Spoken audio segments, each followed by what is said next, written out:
Sixth grade. It's middle school. It's the beginning of those tween years. And while this can be really exciting, it can also be a little bit scary. Can I get an amen?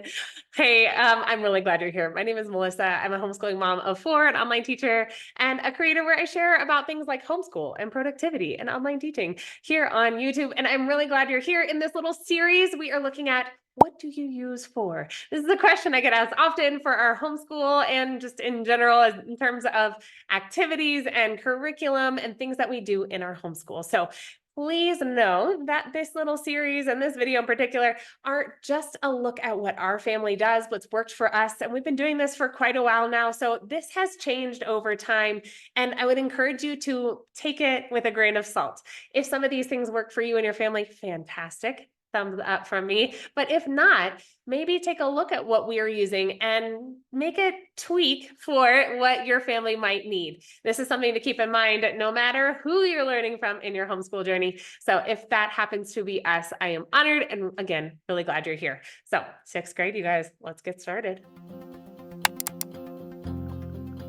All right, now that we're in middle school, technically, right, we're using grades in these videos. And while grades are subjective, they are more or less referring to that maybe 10, 11, 12-year-old kiddo who is starting to branch out, becoming a little bit more independent in their learning. That is the case for our 6th grader. And she is really independent. She loves learning on her own. And I think this is going to be different for each of our kids. Now, we know that each of our kids, even in the same family, are all going to have their different preferences, strengths, and weaknesses. So I am learning as we go. And as this is my oldest child, this is something I've really had to kind of sit back and learn from her as well. So one of the things that has worked really well for us is kind of giving them the chance to form their day and choose what they want to do. For middle schoolers and kids who are just a little bit, more advanced, they might really benefit from the freedom, whatever freedom you can give them, loosening the hold on those reins, right? We do that a lot when they're little. We just want to hold on and plan their whole day.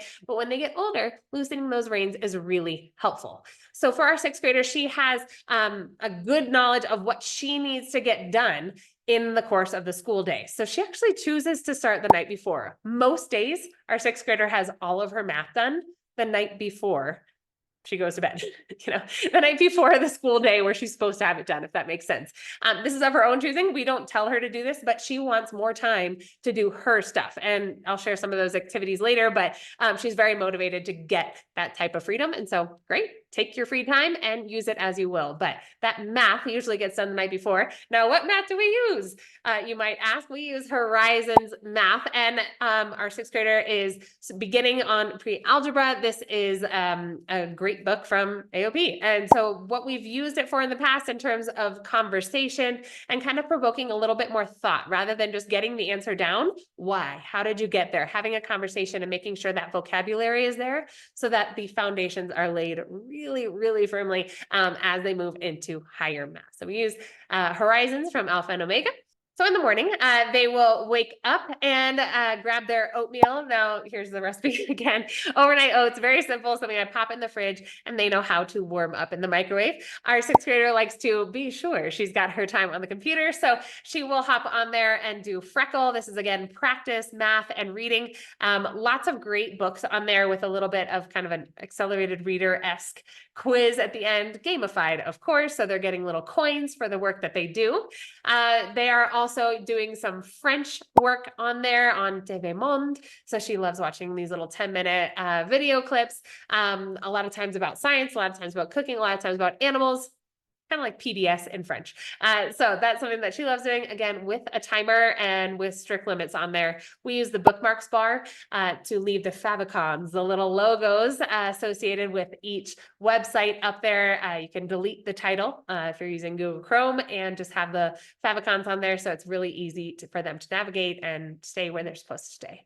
A lot of times our 6th grader will also have some sort of idea that she wants to know more about. So I will throw a Nearpod or Flocabulary link into her Google Doc, which we use to manage all of her work in there. And so she can kind of investigate what she'd like on a certain topic. That's a really great way for me to be able to give her that freedom and discovery piece of her learning, which is really important, especially at this age.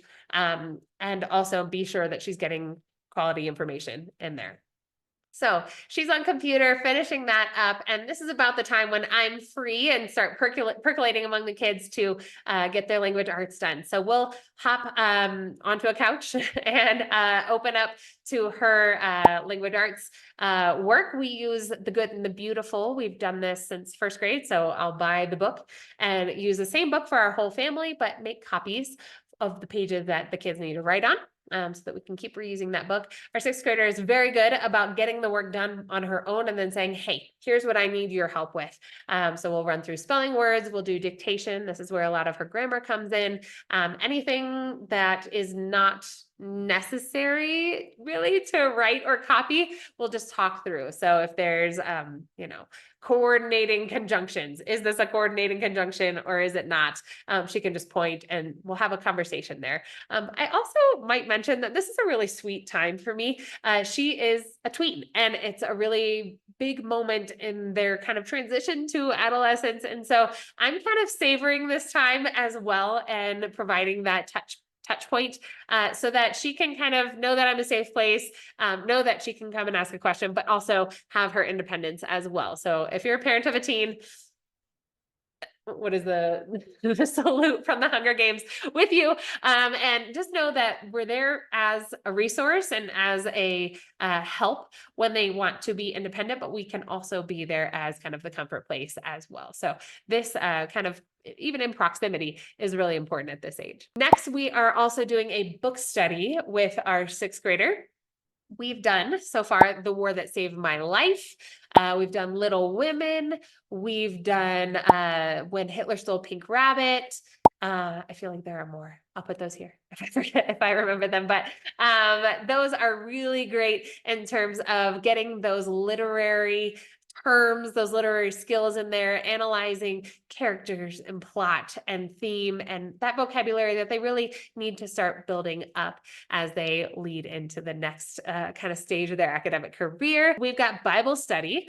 For our sixth grader, we just have a simple notebook where I've kind of taught her how to do her Bible study. So in this stage, we're just walking through the Gospels, Matthew, Mark, Luke, and John.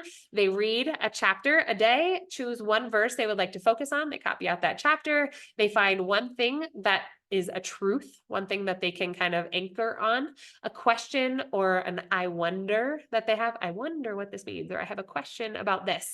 A confession if they would like to confess something to God, and something that they'd like to pray for. And they can write as much as they want. I don't read in detail there. I want this to be a personal thing for them, but I do just check to make sure that they've done it. And that is their Bible study. We've also used the Bible study app, the Bible app, which has a kid's experience in there, their little video clips, some reactions, some interactive things that they can do. We don't always do that, but it's an option and it's a good one that's out there. Next up is individual reading. We have two options for this. We use Epic and Libby. So the Libby app is connected to a library card. So if you or a family member has a library card, you can add that into the Libby app and have access to ebooks and audiobooks. Audiobooks count as reading, by the way. So that's kind of a fun activity that our kids will often walk around with some earbuds in and listen to a book for 30 minutes or so in the afternoons. But in the mornings, they're doing individual reading. So they're reading a book that they love on there or a book they got from the library. We also use Epic, which I've created our own school. And so this is a school account that we have. It's free and you can use it during school hours. So when 3 o'clock Eastern rolls around, it's done and you can't use it for the rest of the day, but that's okay. Most of our schoolwork is done before then. After that, it's lunchtime pretty much. And so our sixth grader actually loves to help cook.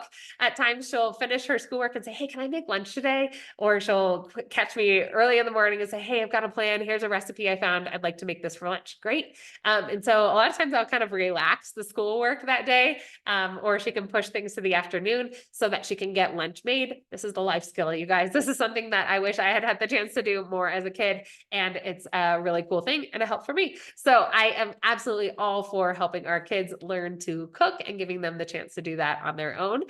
This also involves some cleaning up. Our sixth and fourth grader take turns cleaning up the kitchen after lunch, which is great in terms of camaraderie and skill, but also another big help for me.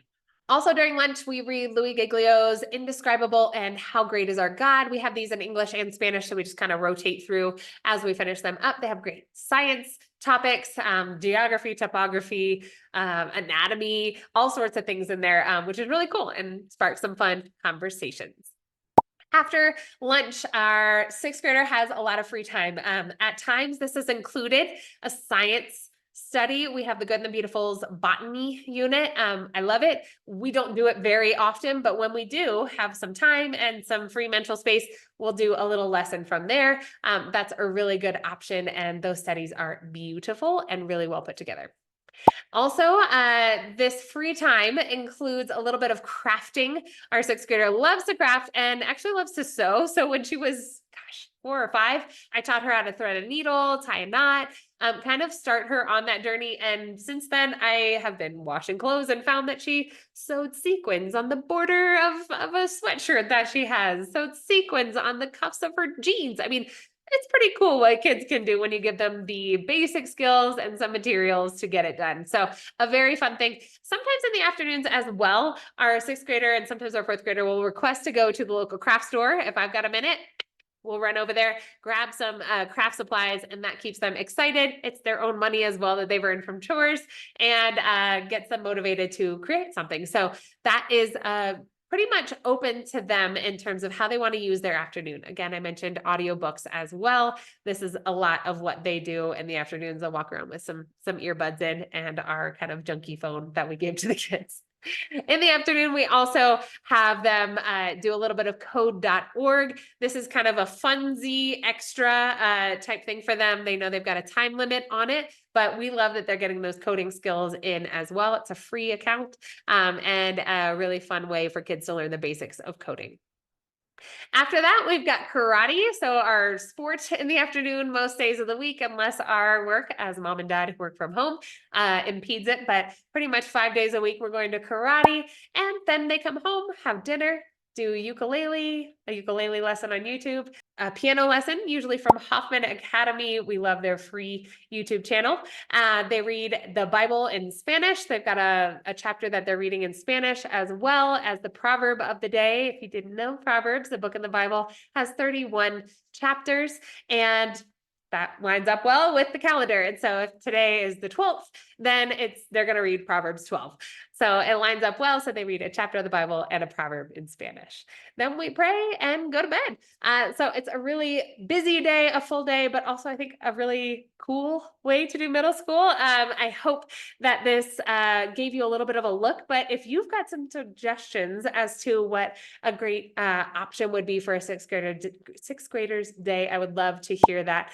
Please leave those ideas in the comments. Again, I've got 3 more that are going to go through sixth grade, and I am always learning, always gleaning from others who have done this before or are just having some really good ideas as well, and would love to put those into our pocket as we plan for the future. So thanks for being here, you guys. If nobody's told you yet today, thanks for doing what you're doing. It's really important. Happy teaching.